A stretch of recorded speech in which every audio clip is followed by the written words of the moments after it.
All right, and we're back for another episode of the Department Podcast with Steve, Joe, and Jesse, and myself, Justin. Today we'll be talking about the NBA playoffs, more importantly, Game 7 between the Clippers and Nuggets, and that was a shocking upset with the Nuggets ultimately winning. Then we'll also flip things over to the Eastern Conference Finals, Game 1 between the Celtics and the Heat, and then we'll probably touch on, the Western matchup now of the Lakers and the Nuggets as well. But guys, what's going on? I mean, we know what's going on. Yeah. Jamal Murray, man. Jamal Murray and Nikola Jokic is what went on. And you know what didn't go on? Kawhi Leonard and Paul George. They did not go on. They got sent home. Polio P? Way off P, pandemic P, whatever you want to call him. Not good. Not a good showing for the Clippers. If I remember, didn't we all call it up as saying Denver didn't have a chance twice? Everybody did. In I'm both going to say series. everybody did except for Nick Wright, I believe, honestly. And Danny Janos. Because basically the Nuggets, That's a Nuggets fan. they are the only team that wiped out a 3-1 deficit twice in the same postseason to come back and win a series. We had them written off twice, and they're in the Western Conference Finals. And this is a team really without a mercenary-style star-caliber player. They're all homegrown. And albeit, yes, they are a very young team, but some players on that team, Jamal Murray, Nikola Jokic, Michael Porter Jr. is still very young, but if one of them could take the next step to star-level caliber player, this team could be dangerous for a while. Well, that's the thing. I think Jokic is already there. I mean, you look at his playoff numbers, he has the highest true shooting percentage of any center pretty much ever that's not like Kareem in his first, I think 16 playoff games. Yeah. Then you look at what Jamal Murray has done from a closing standpoint, and when I look at Jamal Murray, I quite literally see Kyrie Irving on the Cavaliers. Like the closing ability, the step backs, the driving, the pesky defense when he wants to play it. Mm-hmm. I mean, there's semblance of 23-year-old Kyrie Irving when I watch Jamal Murray play. Well, I was about to say that. He's Kyrie Irving, but with a lot more career left in him than Kyrie has just because of his age and all that. And he's only growing too, which is insane to think about. He's still very young. So in 5 years from now, he could be at one of the top players, if not the top player in the league. And he's putting up, star level numbers, because I saw a stat last night on ESPN where he has 4 40-plus postseason games this year already. Yeah. So he's able to put up just insane numbers. Well, and there are guys who, during the regular season and stuff, I said this about Donovan Mitchell at first. I said I don't think he was a max player because in the regular season he's fine. He's a good enough all-star caliber player.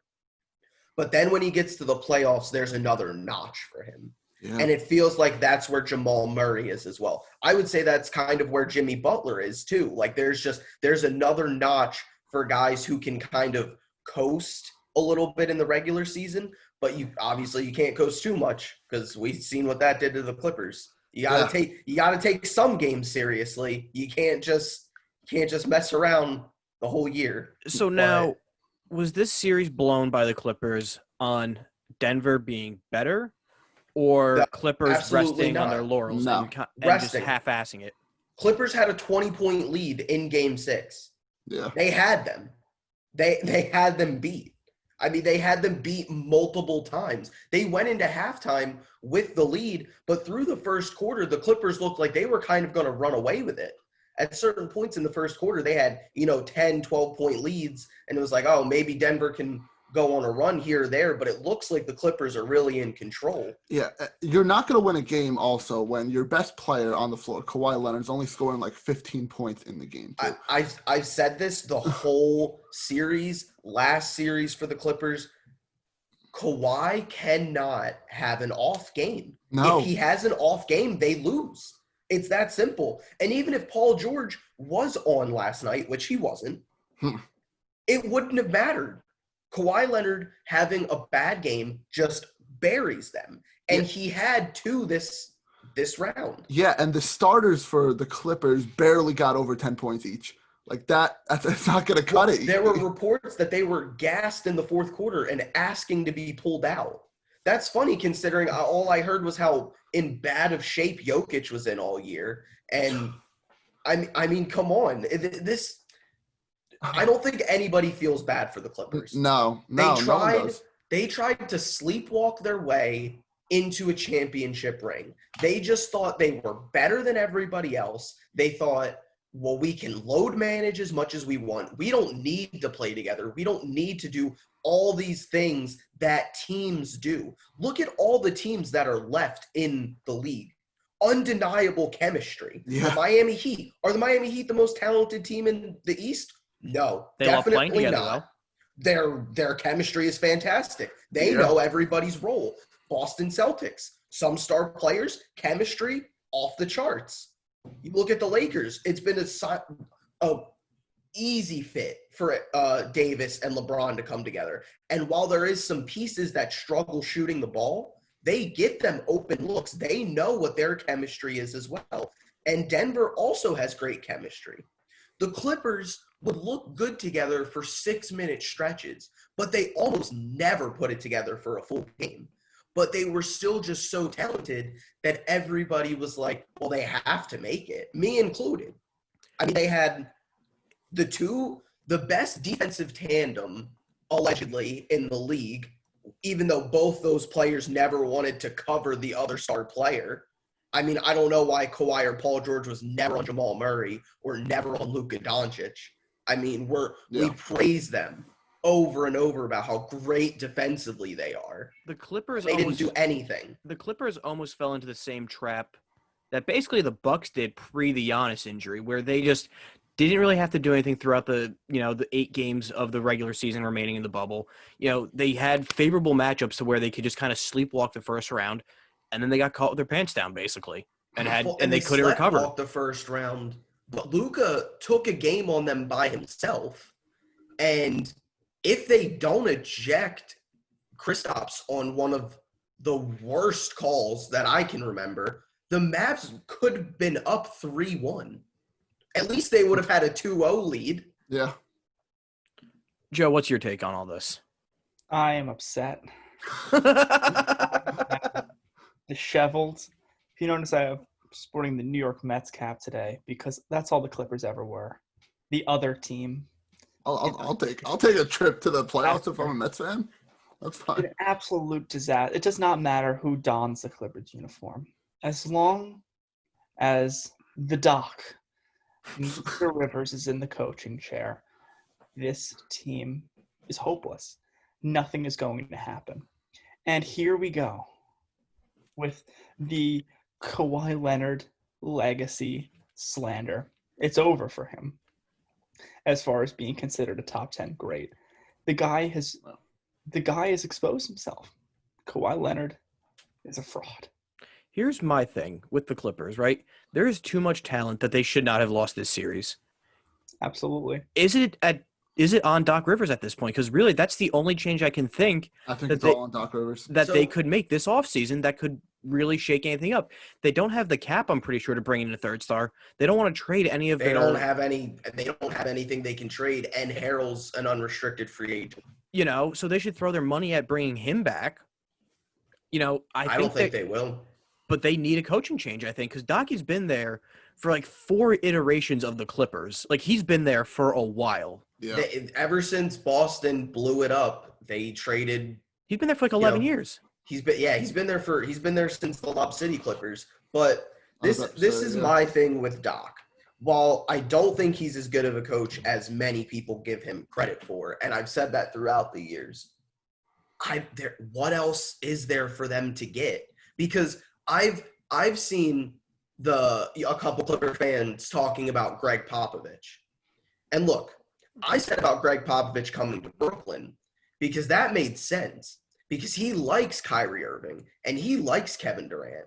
Does somebody want to remind me how Greg Popovich and Kawhi Leonard ended their relationship? Very messy. Does somebody want to remind me when Greg Popovich was quite literally calling Kawhi Leonard like weak to the media? Telling him, saying he should be playing. He also shipped him out of the country out of spite. Literally out of the country. As far as he could possibly go.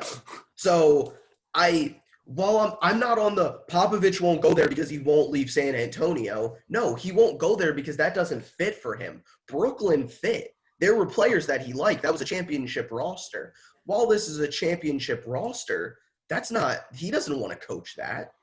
And realistically, I mean, what else is out there coach-wise that they could get? Mike D'Antoni? He doesn't fit what they have there. What's they out there? It's really D'Antoni and Doc. It's really D'Antoni and Atkinson at that point. And if they're just going to make a change, they're not bringing in Atkinson. No, I know they're not. But if they're going to make a change for the sake of just making a change without a calculated, replacement, then don't make the change because it can just get worse. It could be Ty Lue. He's already there. He's the assistant head coach. Just don't see that as an upgrade, though. That's not an upgrade. But what is the upgrade over Doc? What's out there that you can upgrade over Doc? Nothing. What is anybody winning with Doc Rivers at this point? Nothing. I know. I'm no, I agree. Sides. But what coach is out there with a championship pedigree besides Ty Lue? There's nothing. Unless I said this on 4 Point about the Rockets letting D'Antoni walk. What coach is going to walk in unless you have a Steve Nash, a Steve Kerr, out of nowhere kind of coach that you can hire that really comes from out of the blue and you're betting on and taking that risk? I mean, you've got the usual suspects. You got Mark Jackson, the Van Gundys. Maybe you can get a trade kid. for some. I mean, yeah, I guess Tyronn Lue. Gentry's available. I don't think they bring in Gentry. Gentry's going to go back to being an assistant. I mean, I guess maybe Jacques Vaughn, but he just kind of agreed to be the highest. But that wouldn't be, coach. And that wouldn't be for this year. That would be for the following season coming up. Yeah, exactly. Yeah, unless he breaks the contract, which he could do with so many head coaching vacancies. Yeah. But that's the other thing. There's 6 head coaching positions that are open, and a lot of them come with a lot less pressure. If you take the Pacers job, you're probably guaranteed a salary and a leash for about 3 years. And they're basically the same team almost. Yeah. The Pacers and the Clippers, if we're being completely honest. Besides the superstar players. True, but the production and having all their assets. Yeah, but the Pacers still have a really good young team as well. You were picking the Clippers to go to the Western Conference Finals and now they're the Pacers. Well, they play like the Pacers. Yeah, exactly. The Clippers just choked the 21 lead. Let's say this about the Clippers, though. This was going to be when they were at their best. Morris can be leaving. Harrell can be leaving. Mm-hmm. A lot of them might are have to trade deals. Let's not just act like they're all fine. Oh. I don't like Paul George saying this was never a championship or bust year. Then why did you sign a 2-year contract? Exactly. If this isn't a boom or bust year, why didn't you sign a long-term deal? Why didn't you put 5 years on the dotted line? As long as Kawhi and Paul George are there, it's all in. It's all in. Absolutely, but not apparently to Paul George. Can Paul George be a viable number 2 in the playoffs? I don't doubt his talent. I don't doubt his skill. But for whatever reason, when the playoffs start, his brain just turns off. Cannot do it. Ever since he broke his leg. How many guys' brain turns off playoffs? It's a disaster. A weak dude. Not the elite. See. Who that? Right now, in the current NBA, how many honest guys are you going to say get to the playoffs and they don't malfunction? Not the elite guys. The elite guys don't. 6 to 8, maybe. Okay. Again, the elite. The elite. He's not elite. You need 2 elite players at this point in the league to win a championship. At minimum, 2 elite. Absolutely at minimum. Do. But I'm saying that I don't think that it's fully written on Paul George. He's had terrible playoffs before. Kyle Lowry has had terrible. The thing with Paul George is that he was specifically brought in because Kawhi wanted him, and he couldn't get it done. So the target's going to be on his back by default. And it should. Also, Lowry. Let's talk about the Lowry discussion then. Lowry didn't have as many bad playoff series as people think. A lot of that was DeRozan. That's fine. Lowry wasn't a number 1. Guess what? They bring in Pascal. They bring in Kawhi Leonard. All of a sudden, Kyle Lowry's your number 3. They win a championship. That's what Paul George probably is. He's the number three. Number 3. And you can't be a number 3 when you were just in MVP conversations a year ago. That's not how that works. You're not an MVP caliber player and then falter in the playoffs. If you have him the whole offseason, the whole season, just pining to get back, I think we're going to see a motivated Paul George. There was no motivation. I don't disagree. We've said that before. They felt like said that years and years and years. They could walk into the Western Conference Finals this year. There was no real motivation. And that has to come down to either motivation from the coaching staff or the players themselves. Yeah, it's a combination of both. And at that point, like, you have Kawhi, you have Paul George, you have, great bench players. Doc isn't drawing up schemes to get, players open. They're playing their type of game that they want to play. He should just be there for motivation, for the kick in the ass they need to come out of, in game 5, game 6 to win those games. But clearly it wasn't there. That can also kind of be a knock on Kawhi as a leader because – a leader. What? Kawhi is not a leader. Exactly. No. Agreed. Agreed. So so the leader on that team is probably Montrezl Harrell, who is like the 6th best player. Lou Williams should step into that leader. Lou Williams has been terrible since he came back from detention, shooting sub 25% from 3. And he blew about 3 layups last night in the game. He gets a big pass. He was supposed to be, honestly, like the number 2 guy late in the game to close it down, if not the number 1 guy. And he has completely botched it. And he is getting kind of let off pretty easy because of his teammates. But Lou Williams knocks down some of those threes last night. We're talking about a different game. I mean, of course, everyone. If everybody hits their shots, I mean. Exactly. The Clippers were missing open threes. Like, the Nuggets weren't defending them. No. They built a wall in the paint, didn't foul, and said, shoot. And the Clippers didn't. It was a big 3. Really. And it would have been a big 3 if Lou Williams stepped up, but now it's only, a dynamic duo. But in reality, Lou Williams was the 3rd star, with the ability to be the number 2 to push PG playoff P to the number 3. Now, looking ahead, I don't want to write off the Nuggets again because it's burned us twice. Yeah. But they are a very young team ahead of schedule, you could say, right? Mm-hmm. How are we feeling about the Western Conference Finals now against the Lakers? I need to see game 1, and I need to see what they're going to do on Jokic. If they put Davis on him primarily, it's over. It's over. The Lakers have it. Yeah. But if Anthony Davis wants to experiment with Dwight Howard in the lineup for the first 2 games, the Nuggets have a shot to win it. That's just not a smart move, honestly. Give me the Lakers in 6, honestly.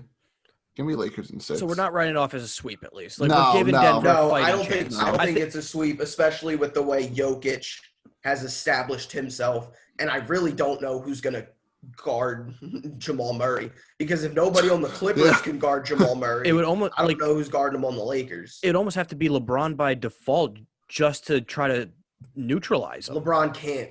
He can't though. Players at this point in his career. He can't, but he's almost the de facto one. Just looking at the way the Has to. I think they'd have to throw Rondo and probably KCP and Caruso and keep just switching guys. Rondo is not the defensive liability that we were. No, Rondo is fully going playoff Rondo. We are going again. If we get playoff Rondo, which I think we will. There was 3 elite teams coming into the playoffs. One of them was LeBron's Lakers, and then the other 2 were bounced out before he even had to play them because of course, it's over. It is the year 2020 where terrible things have happened and LeBron stands are going to Oh, no. Don't do that. Don't do that. I don't want to hear about how easy this road was for LeBron. I don't want to hear it because I was told the Trailblazers had a chance to beat the Lakers. I was told the Trailblazers were the greatest 8 seed that's ever been ever. And then I was told that the Rockets could compete with the Lakers. I was told that James Harden and Russell Westbrook were 2 incredible players and they could compete with the Lakers. Nope. And then I heard about how great the Clippers were and they botched it and couldn't even get there. So don't try to downplay LeBron's road to the finals. LeBron beat every team you put in front of him. That's what he does. That's what he did. Also, don't you dare downplay Portland and Houston because they were talked about as there were people picking Portland to win. Mm-hmm. There were people picking Portland to win. They were deemed the greatest 8 seed of all time. They were coming in super hot. And then the Lakers extinguished them. And then they sent Houston into what's about to be a rebuild in 5. A gentleman's sweep. They could have destroyed them. So let's not downplay what LeBron has done. Let's not, he had such an easy road. No. All I heard for all LeBron's career was, go out west, see how hard it is. Okay, he did. He's in the Western Conference Finals right now. In the Western Conference Finals, they lost 2 games. LeBron also doesn't dictate the schedule or who he plays. He plays who he's given to. Of course. He got the number 1 seed. He's allowed to benefit from it. A hobbled Blazers team and a Rockets team that choked now the Blazers are hobbled. Hobbled? Before when they came in, they were the greatest 8 seed of all time. You got to pass in mid-October, late October, when Steph Curry was down. And 9 months ago. Oh, my God. It Great. We're talking about that. Are we also going to that. talk about how Steph was terrible in the games that he played before he broke his hand? It was 3 games. I'm sure LeBron really benefited from Kyrie Irving and Kevin Durant not I was playing just in about to say Brooklyn, that. too. Yeah, I was just about to say that. Let's put an asterisk on LeBron's legacy because other players got hurt in Wall games and that Beal. he didn't play in. Wall and Beal, get the hell out of here. I am saying that there was 2 other elite teams that everyone was putting on that shelf, and he gets to avoid both of them. That's it. That's just the luck of the draw. Though. That's being the number 1 seed. No. Yeah, that's not the luck of the draw. That's being the better team. They had the 1 seed. He earned the 1 seed. He went into full coast mode in the East and then made the finals. In the West, he went out, got the 1 seed, and now, the elite teams are kicked out. He didn't have to play them in the second round. You know why? Because he won his regular season games. There you go. If the Clippers had tried in the regular season, which is solely an indictment on Doc Rivers, there could have been a battle for that 1 seed. It still wouldn't have mattered. But there wasn't. LeBron kept the foot on the pedal, though. Exactly. They literally locked up the 1 seed within 1 game of the bubble. Yeah. I mean, I don't. There's no slight on LeBron's record here. Every team you put in front of him in the West, all I heard was the West, the West, the West, the West. Can't do it in the West. Can't do it in the West. He just destroyed the West. He did. He beat 2 supermax players like it was nothing. Brushed them off his shoulder. Destroyed them. Okay, Portland was a sub 500 team this year. I'm not going to act like they were the greatest team of all time. They were literally being called the greatest 8 seed. There were people picking Portland to win the series. So, no, we're not going to rewrite history now and be like, well, actually, when you look at it, maybe the Trailblazers weren't so good. We're willing to admit we were wrong with the Clippers and the Nuggets. People have to realize they were wrong about the Trailblazers and the Lakers. I can pull up clips of, sports analysts saying the Portland Trailblazers could push the Lakers to 7, could possibly win in 6. So we're not gonna all of a sudden be like, and they're hobbled. Dame got hurt when the series was over. It was done in the series. When it was over. Dame got hurt in the series. When it was over. Say it with me, Joe. When it was over. When it was over. Lakers had 3 games on them. It's not over till the buzzer sounds. Lakers had 3 games on them. And as far as I can tell, they're not the Clippers blowing 3-1 leads because the Lakers haven't. So I'm not going to assume that they would lose in 7. So wait. If Dame doesn't get hurt, then does Portland win in 7? Are they really good or are they really bad, Joe? We don't know. Which is it? I don't think they do, but we have no way of knowing. Come on. But you just said about how the Trailblazers weren't that good. But apparently if Dame was healthy, they could have taken the Lakers to 7? They weren't that good. And on top of them not being Which that is good, it? they were still hobbled. It's hobbled at game 4 or 5. Dame got hurt in game 4 or 5. Game 4. All right. Well, Congrats. instead of rehashing old series, let's switch things over to Eastern Conference Finals, Game 1, Heat Celtics. It was a slugfest. It was a heavyweight matchup. Haymaker after haymaker, back and forth. Game went into overtime, and ultimately a game where it was just offense, offense, offense. It came down to a defensive play to clinch it for the Heat with Bam Adebayo's block on Jason Tatum. Now, some people are saying this is the greatest block of all time, greatest playoff block of all time. I'm not going to give it that. It's not. The LeBron block in the playoff. It's one of the most clutch blocks of all time. Yes.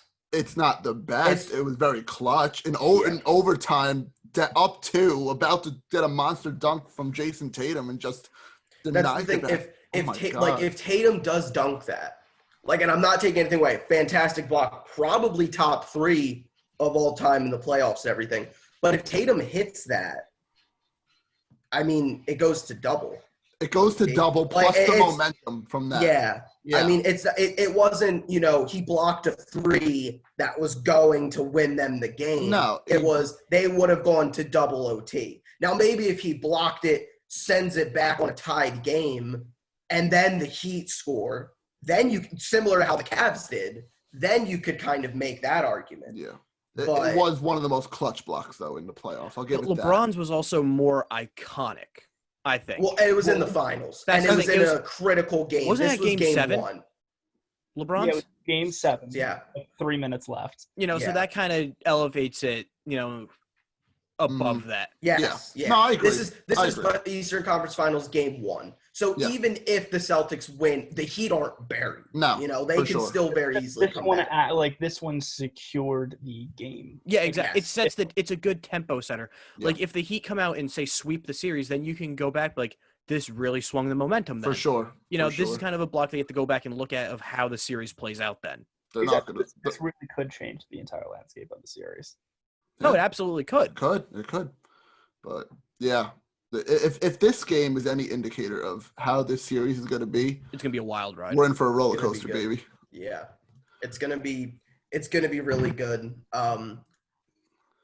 It was a good game, and it was tight the whole time. Yeah, the Celtics started hot. The Heat didn't start off too hot, but after the first quarter, it was really neck and neck almost the whole way down. Obviously, it went into overtime, and we were talking about that. But it was just 2 good teams with great players on each side, and Tatum showed up. Tatum was not missing shots, and Jaylen Brown and all of them, they were just all on their game, the Celtics. And the Heat were on their game too. But a Celtic who has been just kind of flying under the radar and not really getting the coverage he probably should. It's Marcus Smart. Yeah. Oh, Marcus Smart is fantastic. If I was the Golden State Warriors, I would trade the number 2 pick for Marcus Smart immediately. I would. Yeah. I want Marcus Smart on the Nets. I would trade anything for him. At this point, this is a hot take at this point because we don't know how he's going to come back. But as of right now, I would take Marcus Smart over Klay Thompson by far. Honestly. Respect. Easily. He's the better defensive player, and 3-point shooting wise, there's still this perception that Marcus Smart is not a good 3-point shooter. That's ridiculous. It's not true. That's it's just not true. He wasn't a good shooter his first 2-3 years in the league. He's been fantastic. Exactly. They told him to learn how to shoot threes, and he did. He's so good from 3. That's not even just all on him. That's the coaching too, seeing the potential in him and working on his struggles and then fixing that and making him a top 3-point shooter right now. Yeah, no, it's exciting if you're a Celtics fan, honestly. You have a great young core right there. It's very exciting. And especially just seeing Tatum take the next step that he was projected to eventually take. Yeah. When he was drafted. And, I mean, I have to hit on this point. Go for it. Why, what standard do we hold Kemba Walker to? He's not good. I'm done. Is Kemba an all-star? Is he an all-pro? Is he a superstar? Because Kemba has had, let me count them real quick. 1, 2, 3, 4, 5, 6 bad playoff games just this run. 6 of them shooting below 40%. It's almost like he's Peyton Manning a little bit, where he's great in the regular season. He'll get you to the playoffs. He'll have like, a 50-point game here or there, and then he just won't really show up. And the one play he makes in the playoffs, it'll be a clutch shot, but at that point he's shooting one of 10, and has 5 rebounds in 10 minutes. And he's like 20 minutes. fantastic at the end of games. That's it. Yeah. You can play him so many minutes because he doesn't tire out. Yeah. But at what point, do people start talking about it? Because the same percentage he shot against the Miami Heat and nobody is talking about him is the same percentage that Kyrie Irving shot against the Bucks, and they buried him. Yeah. They destroyed him in Boston. It's because he left. Yeah. They made him leave. It's just the star quality there. Kyrie is held to a higher standard just because of the name and who he is and what he's done in the past. And they're the same. It's the same thing. It's literally the same thing, though. For Kemba, because he's balled away in Hornet land for a while. Past 3 games, the double overtime game against Toronto, Kemba went 2 for 11 from the floor. Yep. Against Toronto in the win in Game 7, 5 of 16. And then against Miami, 6 of 19. Yeah, no. What standard? Because nobody is talking about this. Nobody is talking about how hard he has been playing so bad. He has not been good. No, he hasn't. No. He's been probably, I would argue, he might be the 5th best player in the starting lineup right now. I agree. Oh, Daniel for sure. Tice is outplaying him. Tice has been a dog the last couple games. Tice has been playing better. Brown is playing better. Tatum is playing better. Smart is playing better. Kemba Walker is playing like the 5th best player. It's almost hilarious, too, because you look at Kemba, you look at Gordon Hayward, both brought in for big money contracts. The superstar is supposed to get them over the hump, and still their homegrown guys are outperforming both of them. Well, you can't. Gordon Hayward, you can't talk about that too much. It's the injuries that's killing his career in Boston. I'm just saying, right I'm just saying though, it's the same thing where they both came in. They're not really doing anything for multiple reasons though. Like they're just not getting the results they thought they would. Kemba was the replacement for Kyrie that was supposed to fit better, and he does fit better. Mm-hmm. But I think it's a joke if anybody ever says Kemba is a better player than Kyrie Irving, which people say. Kemba's not better. Kemba, you don't. With Kyrie, it was kind of the offense was centered around Kyrie, and you have to score through Kyrie. A lot of what they do is just Kemba as a facilitator. He's not going to be. He's a pass first guard. It's not all on him, and it doesn't have to be. Exactly, and it doesn't have to be now. And I think all Kemba really had to do was just be there while they win, not cost them games. You can argue, but then why are you giving him a supermax deal? If all he's there is to just if win. It gets you over the hump and you win, then you can justify the contract that way. If he was a key piece for winning, I guess. Yeah, I get okay, but that's fine and everything if we want to establish Kemba as a pass first point guard. Except in the playoffs, he's only hit 10 assists once. So what is it? He doesn't play defense. He's not a great scorer right now. He's not a great facilitator right now. Why is he just getting No, this I understand. pass? They have better options at point guard on that team. Because they're winning. You get the pass because they're winning. Yeah, that's the thing. If they were losing. Even if they lose, Tatum gets buried first. Yeah. Brad Stevens probably gets buried People first. were saying how Tatum choked at the end of the game, which is ridiculous. That's ridiculous. That was he found a great shot that Bam sent back. Not even that. They were saying he was just playing bad in overtime and all that. People were complaining, Celtics fans online. One of my good friends is a Celtics fan, and he was saying how Tatum choked along with Kemba. Yeah, Celtics fans are pretty toxic. There's a reason Kyrie Irving wanted out. Yeah. Let's just switch sides of the court for a little bit. Talk about the Heat and how. All right, we got a few minutes. How well they played last night too. The 3-point shooting is on lock for this team. It's on lock, but their defense needs to step up. If you're asking me, you can't be doing these. I know they want to run these double teams and all that, but when you do a double team, obviously it leaves someone open, and everyone on the Celtics floor can basically shoot a 3-pointer. So you got to figure something out there. No zone defense. Got to play man to man. Can't play zone against that team either. But overall, it was a great showing for the Heat too. Yeah, Miami again it's similar to the 2011 Mavericks team of just like one star player and everybody else plays their role. Yeah. Is Jimmy Butler as good as Dirk in that year? Probably not, but we'll see because Dirk won a championship in the end. And but the big player stepping up though again for the Heat with Jimmy Butler draining a three. Oh, like Jimmy's not known for his shooting anymore, and he drains these clutch threes, and then you have Bam making these blocks, and that's Jay Crowder, Jay Crowder's that's just what you need him to do. I'm telling you, if you like put out the roster of the Miami Heat this year and the 2011 Mavericks, you will just keep seeing Tyson Chandler, Bam Adebayo, right? Like you see all these guys, like JJ Barea, Goran Dragic. Like there's so many comparisons there that it's clearly a team that has been built up. They never the other thing is too, Miami never bottomed out, and this is where they are. Denver never bottomed out, and they're in the Western Conference Finals. Yeah. You don't need – like, I'm tired of Knicks fans being like, well, we never get a top pick. You don't need a top pick. You need to just have a good scouting department. Look at Kendrick Nunn and look at Duncan Robinson, two undrafted guys that are at the top of their game right now. Well, even Kendrick Nunn had Rona. Look at Bam. Bam wasn't a top 5 pick. It's called a thing called development. I agree. Well, Game 2 is on Thursday. We'll be back next week to talk about it. We'll be back on Friday talking some baseball. Jesse, your White Sox are white hot. White hot, baby. Very good team. But we'll be back on World Friday Series talking some baseball. Let's do it. Getting ready for the playoffs, the bubble for the MLB, so that'll definitely be a hot topic. But, Clark, make sure you tell people where they can listen to us. Yeah, guys, thank you all for listening again. We really appreciate it. Subscribe on YouTube, Apple Podcasts, Spotify. Leave a comment. Tell us your favorite part of the show. Follow us on our social media pages on Twitter, Instagram, TikTok, @thedepartment_pod. We'll see you in the next episode.